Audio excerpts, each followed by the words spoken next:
Furlough scheme we now know is going to be extended to the end of September. It's costing some £5 billion a month, we're told. It's an 18 months worth of furlough and 4.7 million people still on that furlough scheme. Universal credit, also that extra £20 per week, is going to be extended to the end of September as well. And more help, as I say, for hundreds of thousands of self-employed, but still not everybody of that excluded 3 million. But how much is it all going to cost, and when and who is going to pay it? Well, let's talk to Baroness Morgan, former Education Secretary, of course, former Treasury Minister and former chair of the Commons Treasury Select Committee. Good morning to you.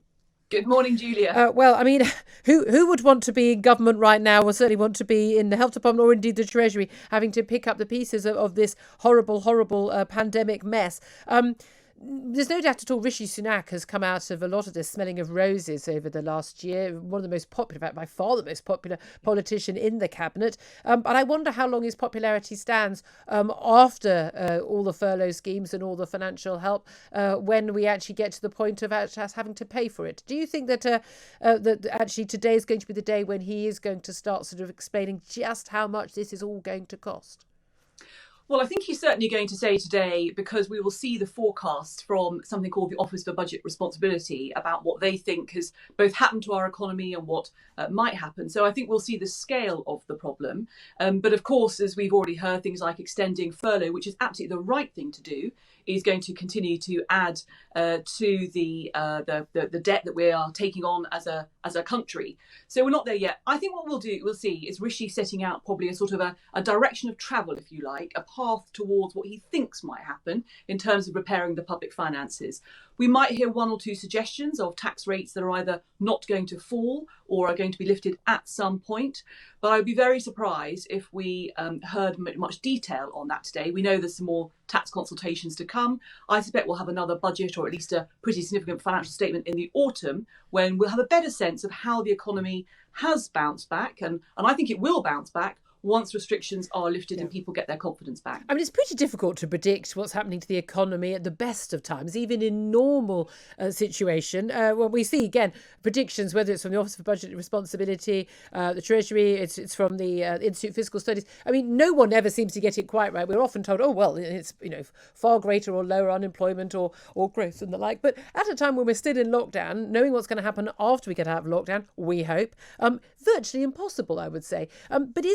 But was it really predictable, though, that even though we are supposed to, on June the 21st, be out of all our lockdown measures, let's certainly hope that is the case. I'd have it rather sooner rather than later. But if that is the case, are you surprised that furlough has been extended all the way to the end of September? If we are going to bounce back, have a normal summer, and we've been promised that before, things going back to normal, why would we still need furlough scheme till the end of September?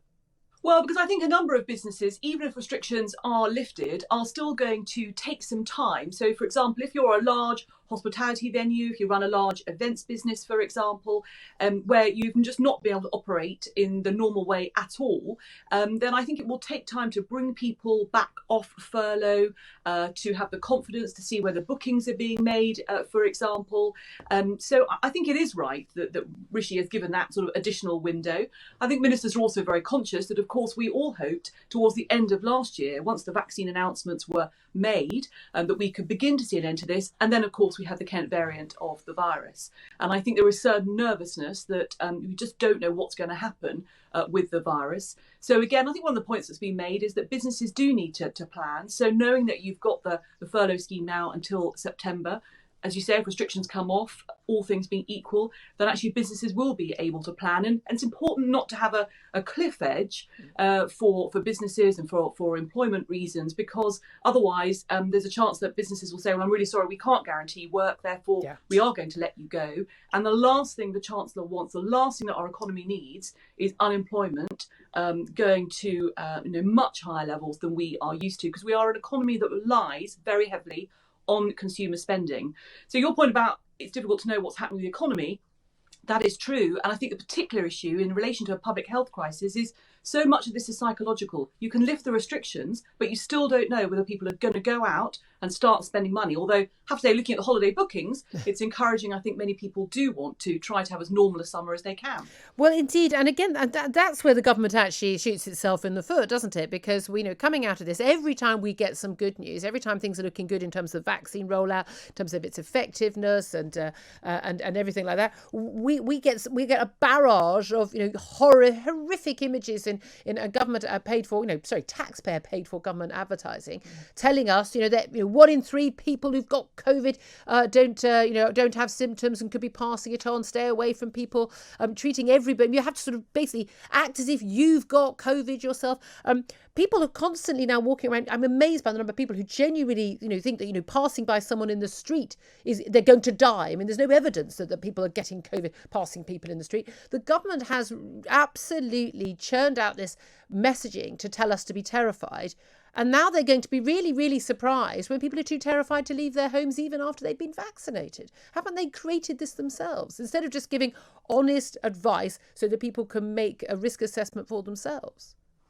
Well, look, I think there was a point. Certainly, we shouldn't forget how dire the numbers were in January before the vaccine programme had really kicked in and before the third lockdown had really kicked in, and how overwhelmed the NHS is. And I think probably you've got many people listening who haven't had COVID, but they've got other conditions, cancer, strokes, heart disease, where they feel perhaps that they haven't been able to get the treatment that they would like. So it's really important that our NHS is able to get those patients in and to start to treat. So I do understand. I mean, I agree with you. I think there's a balance to be struck. You want to encourage the right behaviour. I did notice that weekend there was an advertisement saying thank you, and people staying at home. Actually, you are doing the right thing, and I think some encouragement. I would say they'd be doing the right thing, getting out in the fresh air, getting exercise in the sunshine, getting a bit of vitamin D. Helping their mental health and their physical health. I would say staying indoors would be the wrong thing to do at that point when you could be out and about in the sunshine.